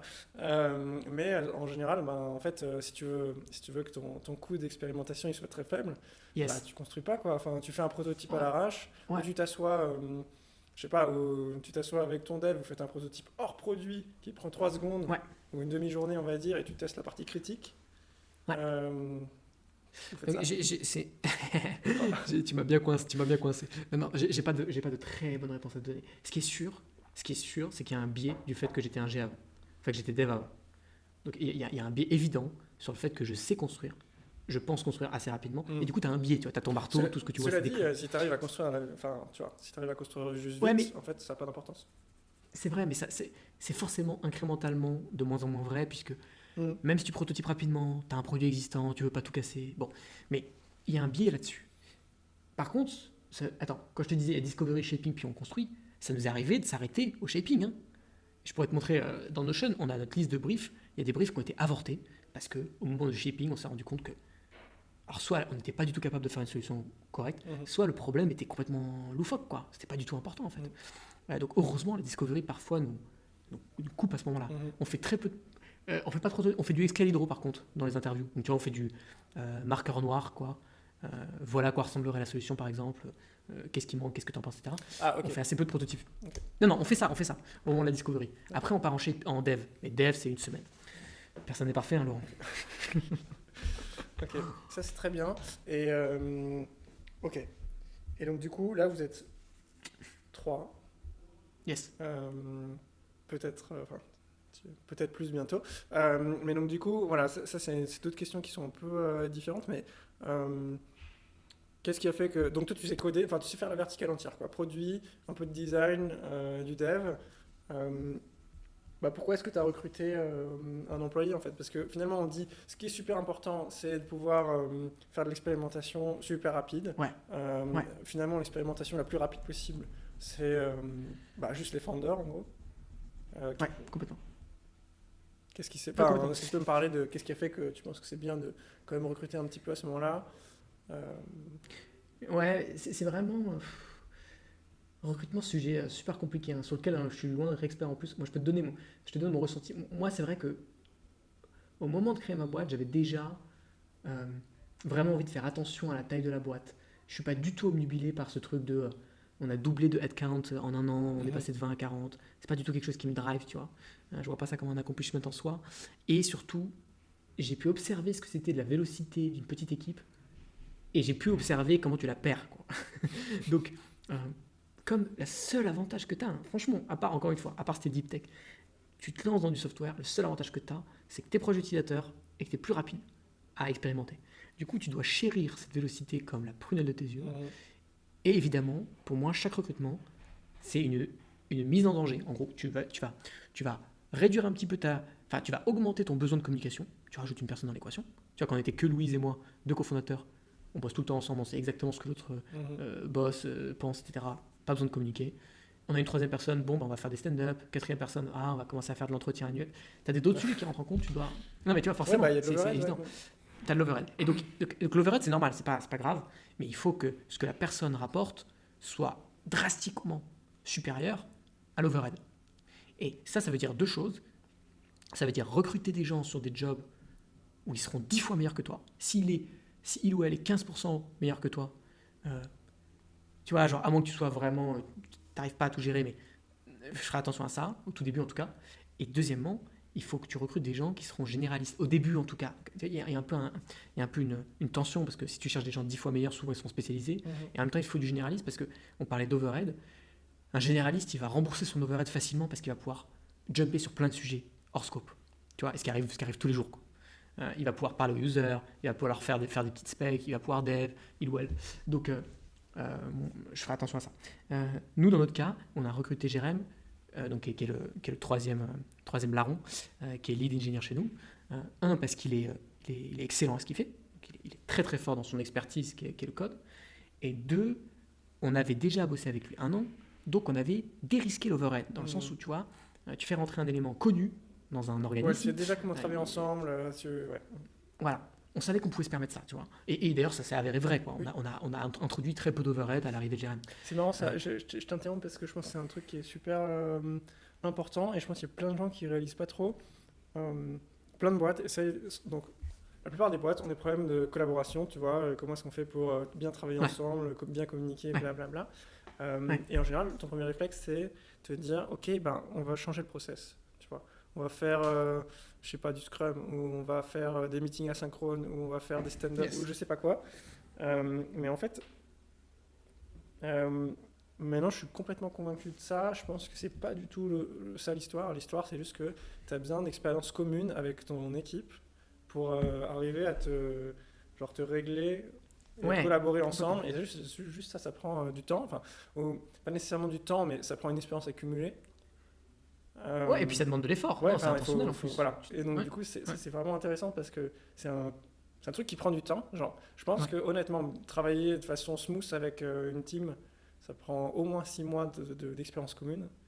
Et effectivement, si tu prends quelqu'un qui tu sais déjà comment il travaille, tu connais déjà, c'est instantané, quoi. Ouais, donc ça prend du temps à synchroniser une team, et donc il faut juste que tu demandes quand est-ce que je suis prêt à faire cet investissement. Parce que ça va me rapporter trop, quoi. Et nous, par exemple, aujourd'hui, on recrute un ou une designer. Ah oui, attends, le deuxième point important sur le recrutement, c'est que je pense, à mon humble avis, il faut que tu aies quand même un peu éprouvé le job pour lequel tu recrutes, que tu sois un peu cassé les dents dessus avant de recruter quelqu'un. Parce que ça va te rendre beaucoup plus pertinent dans ta recherche de job. Tu sais à peu près, tu t'arrives mieux à juger les qualités d'une personne. Et deux, on retombe sur cet overhead, quand la personne va rentrer, tu ne seras pas en déficit de confiance de je sais pas ce qu'elle fait, je sais pas si machin, tu vois. Bon, je souhaite que tu aies confiance de tes collaborateurs, mais comme tu as éprouvé le taf, tout de suite vous allez pouvoir vous connecter sur les problèmes principaux du taf, les sujets. Tu as du langage commun. Tu as du langage commun, exactement. Et donc designer, nous, tu vois, c'est un exemple typique. Je peux designouiller, je sais pas trop si c'est un verbe, je peux faire un peu le taf, mais je sens bien que j'ai un plafond de verre, tu vois, monumental. Et je me suis suffisamment longtemps cassé les dents dessus, là sur les 9 derniers mois, sur des sujets de design de RA, pour qu'on a pu designer un process, on a pu faire un test à la maison avec des trucs concrets qui me concernent. Et quand je suis en call avec un ou une designer, j'arrive à voir, tu vois, si elle va être 15 fois meilleure que moi. Au moins, tu as compris ce que ça voulait dire, le design, même si tu ne sais pas tout faire toi-même. Et maintenant j'ai trop hâte que quelqu'un nous rejoigne et soit 10 fois meilleur que moi. Trop hâte de ça, quoi. Ça marche. Ok. Je pense, sujet dont on a semi-parlé, c'est cette histoire de... Enfin, on l'a un peu abordé, mais cette histoire de gymnastique. En gros, comment tu combines le zoom in, zoom out, le long terme, court terme. Est-ce que tu as des tactiques? Comment tu fais pour... En gros, c'est quoi les contraintes finalement? C'est d'un côté, tu veux pouvoir itérer très vite, donc sur des cycles tout petits. Voilà. Et d'un autre côté, tu veux être méga ambitieux. Et tu vois, t'as genre même des conseils qui sont contradictoires. Genre, t'as do things that don't scale. Mais après, t'as aussi hockey stick, tu vois. Essaye d'atteindre 1 million d'utilisateurs. Ouais. Et je pense que il y a une partie de la réponse qui est un peu évidente, qui est en vrai, en réalité, t'es censé faire l'un puis l'autre, tu vois. C'est-à-dire, c'est censé commencer par apprendre très vite et ensuite on verra pour scaler, mais je suis curieux de savoir comment toi tu t'y prends, comment tu vois ça? Ouais, bah écoute, j'ai pas encore complètement craqué le truc. Moi, ça a été une source une source d'angoisse, tu vois, assez régulière. Enfin, en fait, c'est, comment dire, c'est vraiment cyclique. Donc, en gros, tous les mois, j'angoisse. Donc, je t'explique. Début du mois, donc fin du mois, on fait ces workshops stratégiques, ok? Donc là, nous, tous les mois, on fait, d'ailleurs, c'est salvateur, on zoom out. On regarde, ok, qu'est-ce qu'on a appris, où est-ce qu'on veut aller, quel futur on veut construire, on va très loin, ok? Et après, du coup, il faut remettre un petit peu la machine en marche pour dire, ok, maintenant on rezoome et il faut quand même qu'on fasse du taf, quoi. Il faut qu'on concrétise ces insights. Et donc là, quand je sors du strategic workshop, je stresse en mode, on est dans la vision complètement loufoque, ce qui compte, c'est l'expérimentation court terme, donc il faut revenir sur le terrain. Et après, fin du mois, tu vois, tu commences à stresser parce que tu te dis, mais j'ai pas arrêté de construire plein de petites features, mais c'est quoi la big picture, j'arrive pas à me situer. Donc ça, déjà, c'est le cadre dans lequel je m'installe. Ok, donc, non, mais moi, c'est quand même super fort parce que t'as dissocié, enfin, t'as séparé les contraintes, quoi. D'une certaine façon, tu n'as pas besoin de te stresser sur la vision quand tu fais du détail et inversement. Ouais, c'est le but. Mais c'est le but de se donner des focus au moins. Normalement, si tu es vraiment honnête avec toi-même et avec ta co-founding team, si tu as bien fait le taf, tu dois signer le document et après tu fonces pendant 1 mois. Et tu vois, tu dois te forcer à pas stresser de peut-être que j'ai oublié un truc à 3 ans. Tu fonces pendant 1 mois et après tu te... Ouais. Donc ça, c'est rituel. Et ça marche que si tu t'engages sur des trucs courts. Parce que par exemple, oui. tu sais, la plupart des boîtes les font OKR, ça, avec des quarters par exemple. Ouais. Et je pense que souvent ce qui se passe, c'est que tu démarres un quarter, tu fais un peu de discovery sur ton sujet du quarter. Et puis parfois tu te rends compte que c'est de la grosse merde en fait. Tu vois, et t'as encore un quarter à tirer. Quoi. Du coup, en fait, il y a un peu cette espèce de théâtre, quoi. Où t'es en mode, on a décidé que le quarter c'était ça, du coup on va faire ça, non. Et donc, moi, c'est là où je trouve que c'est fort d'avoir des temps d'itération qui sont un peu plus courts, surtout quand tu es dans l'incertitude, parce que du coup, t'as pas besoin de stresser trop, quoi. T'es pas en mode, je me suis engagé pour 6 mois, mais en fait, je me rends compte que c'est pas bien. Non. Et ça aide, donc déjà, ça aide aussi à engager l'équipe en général, parce que tu leur donnes un horizon court, ils vont tous avoir de l'impact rapidement. Et nous, ça nous aide à engager nos utilisateurs, puisqu'on partage ce monthly focus document. Et du coup, ils savent ce qui arrive dans 1 mois, pas dans 6 mois, et en fait, peut-être que ça va changer, etc. Il y a un degré de certitude qui convient bien. Deuxième tactique qui m'aide pas mal, c'est des office hours, donc un one-one grosso modo, ou avec, enfin là en l'occurrence Louise est avec moi, avec une personne extérieure à la boîte. Donc nous on a la chance d'avoir accès aux partenaires de Y Combinator, tu vois, il y en a quelques-uns qui nous suivaient pendant le batch, et donc on les appelle une fois par mois, une fois tous les 2 mois, ou si on a un problème particulier. Et ça c'est extraordinaire, parce que c'est quelqu'un d'intelligent en dehors de ton business, complètement en dehors de ton day-to-day. Et du coup, ça peut être ton investisseur, ça peut être un autre entrepreneur ou une autre entrepreneuse. Tu le vois une fois par mois, il regarde ton truc et il te dit qu'est-ce que tu as fait, quoi. Qu'est-ce que tu as fait sur les derniers mois. Et donc là, tu as une sorte de vision qui est parfois dure de ce sur quoi tu as concentré ton temps. Et ça nous aide beaucoup. Ça nous aide beaucoup, tu vois, à avoir un avis extérieur sur est-ce qu'on se concentre sur les bonnes choses. En fait, c'est pas vraiment ce que dit la personne qui est important, c'est vraiment un rôle de thérapeute, quoi. Tu vois, il te donne un regard extérieur sur ce que tu fais. Tu pourrais parler, t'as le rubber duck là, tu sais. Exactement, Ouais. ouais, c'est exactement pareil. Ok. C'est marrant ça. Et c'est tous les mois ça aussi? Tous les mois. Ça, tu vois, c'est vraiment, ça dépend de nous, quoi. Par exemple, je te dis n'importe quoi, au moment du pivot, bon bah là, on a tout de suite prévu une office hour parce qu'on voulait, tu vois, on voulait un peu, toujours cette idée de pitcher, quoi. On voulait un peu pitcher notre nouvelle idée, voir comment ça résonne, voir ça pendant le levée de... C'est marrant ça. En ce moment, j'arrête pas de forcer les gens à écrire. Enfin, je travaille souvent dans Miro et je les force. Allez, on écrit exactement ce qu'on veut faire. On écrit notre idée, on écrit nos questions. Et tu vois, ça paraît... je sais pas, en général, le premier réflexe, c'est putain, pourquoi est-ce que tu me fais faire ça, tu vois? Et en fait, putain, la clarté que ça apporte, d'une part de te forcer à genre exprimer, et d'autre part de l'avoir sous les yeux après. Et ça fait peur en fait d'écrire parce que tu es obligé tout d'un coup d'enlever l'incertitude, le flou, tu vois. Non mais c'est de la même manière, la première fois que tu pitches ton idée, tu te rends compte qu'elle n'est pas claire. Ou je sais pas, tu vois, nous quand on levait notre tour de seed, on a dû faire un pitch deck. Bon, dans ton pitch deck, tu dis pas c'est A ou B ou C ou D. Il y a un moment, il faut que tu vois, tu dois cristalliser. Ça fait super peur parce que au fond de toi, tu sais très bien qu'il y a encore du flou sur tous les sujets. Ouais. Ok. Et du coup, est-ce que ce cycle-là, donc qui est grosso modo, voilà, tous les mois, tu fais les retours en gros. Yes. Pourquoi un mois en fait? Pourquoi tu fais pas 2 semaines? Si ça se trouve, si tu faisais des cycles de 2 semaines, tu pourrais apprendre 2 fois plus vite. Ouais. Peut-être quoi, c'est ce qu'on fera dans 6 mois. Aujourd'hui, un mois, tu vois. Je trouve que c'est. Bon, déjà, c'est calé avec l'investor update. Ça a le bon goût d'être calé avec nos updates aux investisseurs. Et je trouve que ça donne une bonne cadence. Le workshop stratégique, je voudrais pas le faire à moins d'un mois. Okay. Parce qu'à un moment, tu vois, si toutes les 2 semaines tu te relèves sur c'est quoi mon futur, t'es en angoisse existentielle permanente, quoi. Donc, je trouve que c'est un bon rythme mensuel pour le strategic workshop. Et du coup, en fait, il y a une sorte de. Tu vois, il y a une sorte de cadence naturelle où tu sors du workshop, tout est très clair dans ta tête. Donc, tu écris une investor update très claire et tu fais un focus document très clair. Tu arrives à la fin du mois, tout est flou dans ta tête parce que tu as eu des centaines de nouveaux insights. Et donc, tu fais ce ménage. Est-ce qu'on pourrait le faire sur des périodes plus courtes? Probablement. Après 2 semaines, après, rappelle-toi, c'est pareil l'overhead, quoi. 2 semaines, ça veut dire que toutes les 2 semaines, tu as des rituels. Ouais, il y a un coût fixe. Ouais. Ok. D'accord. Je vais essayer de résumer ce que j'ai appris, ce que tu m'as appris là. Et tu vas me dire si j'ai mal compris des trucs ou si j'ai raté des trucs importants. Ok. Moi, le premier truc que j'ai trouvé vraiment cool, c'est cette histoire de, en fait, tu vois pas tellement les choses comme, je sais pas, comme voilà, une vision écrite dans le marbre, mais une collection d'insights importants sur le marché utilisateur. Et en fait, c'est vraiment ces trucs-là qui shape tout ce que tu fais en fait, vers là où tu vas, ce que tu essaies de construire et tout. Ça, je trouve ça super fort. Et d'ailleurs, ça me fait penser à un autre truc que je constate assez souvent, un peu avec la user research, où en gros, les gens s'attendent à ce que tu parles à tes clients et tout d'un coup, ce soit écrit ce qu'il faut que tu fasses. Tu vois. Ouais. En gros, on se dit, bah voilà, non mais la littérature, enfin, les gens disent, ah bah il faut parler à tes clients, du coup je vais parler à mes clients et après, paf, je vais savoir... J'ai une liste de features.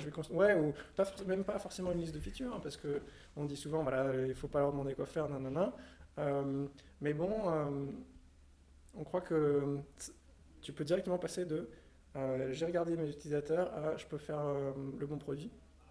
Mais il y a une étape intermédiaire. En fait, l'étape intermédiaire, c'est ta compréhension, c'est ton modèle mental du problème, cette fameuse compréhension fine du problem space, tu vois. Et c'est cette compréhension que tu as dans la tête qui est la combinaison en fait de tous ces insights qui sont pas que ta user research, mais ta compréhension du marché, les trends, etc. Bien sûr. Les autres solutions que tu connais, enfin en gros tout ça qui est dans ta tête et qui forme un tout et qui du coup te permet de prendre des actions qui ont une opinion, quoi. Tu vois, genre par exemple, souvent la façon dont on voit par exemple Steve Jobs, tu vois, c'est le visionnaire tu vois, il a le Saint-Esprit, boum, on va faire un iPhone, tu vois. Mais la réalité, c'est que pour lui, c'est un peu l'inverse, la vision. C'est-à-dire que les gens n'ont pas réalisé à quel point Apple, dans les faits, était hyper focalisé sur l'utilisateur et les prototypes, etc. Mais ce qui se passe, c'est que quand même, tu as la focalisation sur l'utilisateur et le marché, mais après, tu as ta compréhension, ta propre interprétation, ta propre opinion, ce modèle personnel qui est plus pointu, en fait, que ce que l'utilisateur est capable de te dire. D'une certaine façon, tu es devenu plus pertinent que ton utilisateur. Et c'est ça qui fait que tu peux faire du produit. Et donc, du coup, je trouve ça super que tu aies parlé de cette collection d'insights. Je trouve que c'est super fort.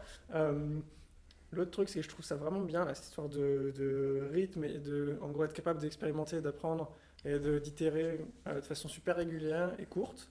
Parce que mine de rien, un mois, je suis assez d'accord avec toi sur la taille de ce truc.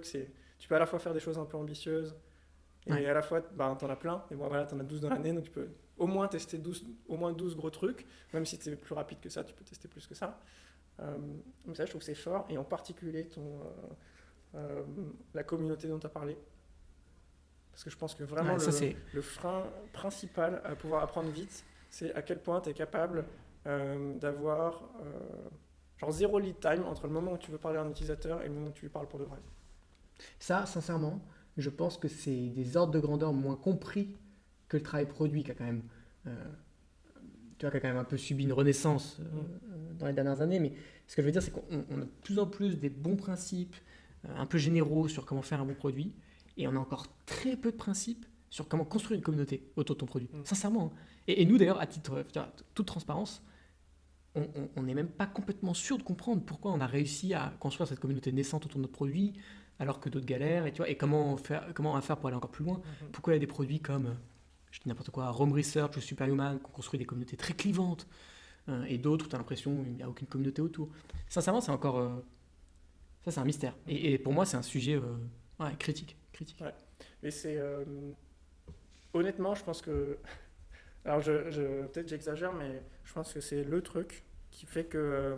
qui est le game changer. Genre, je pense que si je dois prendre... Allez, de tout ce que tu m'as raconté, un truc pour quelqu'un qui démarre un nouveau produit, c'est à quel point tu peux faire des boucles d'itération qui sont courtes. Et tu te rends vite compte que le facteur limitant de ta boucle d'itération, c'est pas trop... tu vois, est-ce que tu es capable de designer vite ou de coder vite un MVP?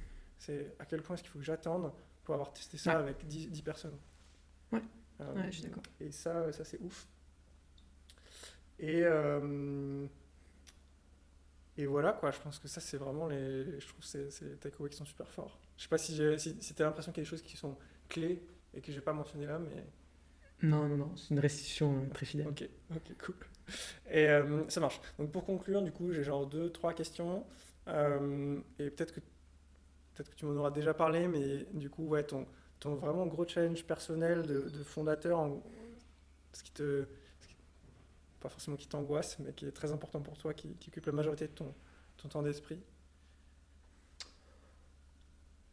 Bon, construire un produit qui importe, hein, ça c'est déjà, c'est le comment dirais-je, ça c'est, tu vois, c'est la fondation de base de toutes les angoisses. C'est est-ce que je résous un vrai problème, est-ce que j'apporte un vrai changement à mes utilisateurs. Voilà, le software c'est facile d'expérimenter, c'est aussi facile de faire des choses qui sont un peu anecdotiques ou inutiles.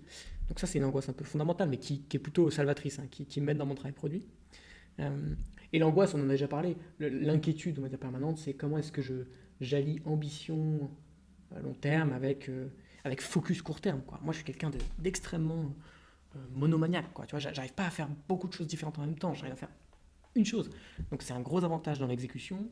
Mais après, il faut, tu vois, en tant que fondateur, tu dois avoir cette full picture, ce modèle mental dont tu parles. Donc, il faut que tu te nourrisses un peu à plusieurs rivières. Ouais, mais du coup, c'est bien, je trouve, et c'est peut-être le truc dont j'ai pas parlé juste avant, là, c'est d'avoir mis en place un système qui te force.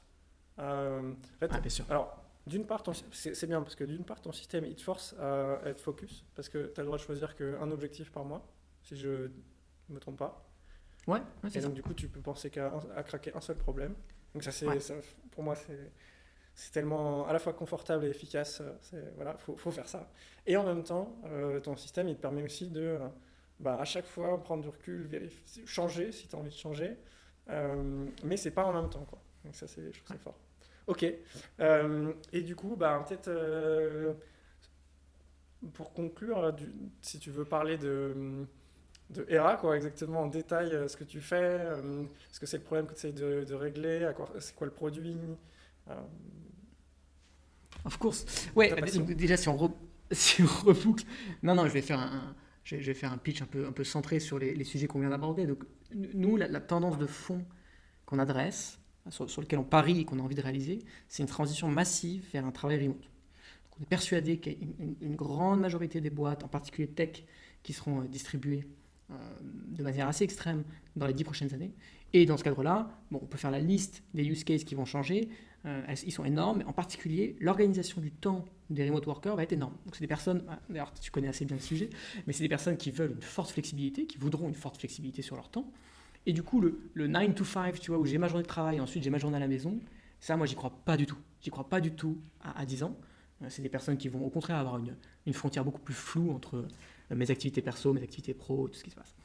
Bon, la boîte, on est encore dans un système capitaliste, la boîte, elle va encore avoir besoin, en gros, d'aligner les équipes et tu vois, de donner un rythme commun dans toutes ces équipes. Et donc, il y aura un vrai sujet de tension entre la flexibilité des remote workers, across time zone, et le rythme commun d'une boîte. On a parlé des rituels tout à l'heure, tu vois, chez Noera. Comment est-ce que tu le déplies sur 5 time zones? Bon, l'outil central de cette organisation du temps, aujourd'hui, c'est le calendrier. Ça a été construit en 2006 pour Google Calendar, ça n'a pas bougé depuis 2006. Donc c'est basé sur des hypothèses qui sont complètement dépréciées aujourd'hui, genre quand tu avais 5 meetings physiques par semaine. Donc nous, on veut construire from scratch un nouveau calendrier, nouvelle génération, basé sur des hypothèses du coup profondément, tu vois, remote, où le partage d'availability, le partage des activités est simplifié, trouver du temps pour parler avec quelqu'un, c'est simplifié, et surtout un calendrier, tu vois, qui soit intégré avec le reste de tes outils. Enfin, tu passes ton temps sur un ordi, il n'y a aucune raison que ton calendrier soit déconnecté du reste. Donc c'est connecté avec tes notes, avec tes tâches, avec ton CRM. Voilà. Donc on a commencé. Donc là, en plus, c'est une période fabuleuse pour nous rejoindre, puisqu'on a commencé le nouveau produit il y a un mois, donc tout est à faire. Et on a cette communauté dont on parlait. Donc ça, c'est un peu la joie de tous les jours. On recrute un ou une designer et un ou une lead engineer, enfin front-end engineer pour le coup, spécialisé front-end, principalement en React. Et voilà, donc deux rôles vraiment critiques pour nous. Ok, C'est à peu près tout. super, merci. Et dernière question, comment est-ce qu'on fait? C'est quoi la meilleure façon de suivre tes aventures, apprendre des choses avec toi?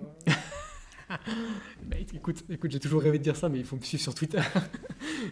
Non, parce que on n'en a pas parlé, mais dans le cadre de se construire cette communauté, on se force, tu parlais de rituel pour se forcer, Ouais. on se force à essayer, tu vois, de parler de ce qu'on fait, de ce qu'on construit. C'est aussi pour ça que je suis trop content d'être là avec toi aujourd'hui. Tu vois, ça fait partie de ce mouvement de on sait pas trop ce qu'on fait, on apprend en construisant Hera, donc autant partager ce qu'on trouve.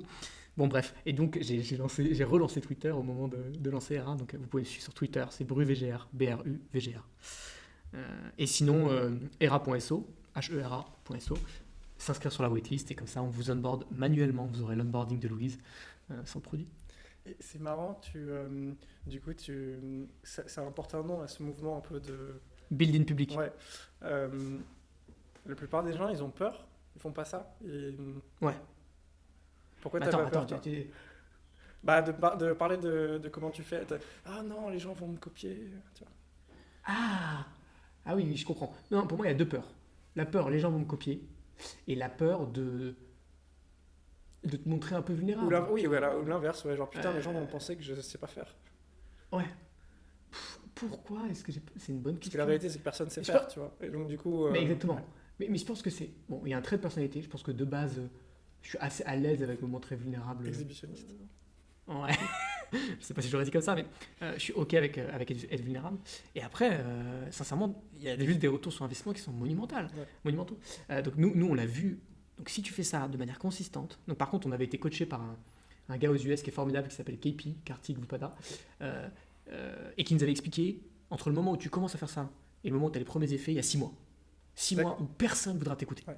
Bon, et nous, on est au stade aujourd'hui où personne ne veut toujours nous écouter, mais on a les premiers effets. Non, plus sérieusement, tu vois, Non, mais c'est, j'ai on fait un l'impression que ça vous lancement. crée un peu de... vous commencez à rencontrer un peu des gens, ça vous crée un peu de réseau.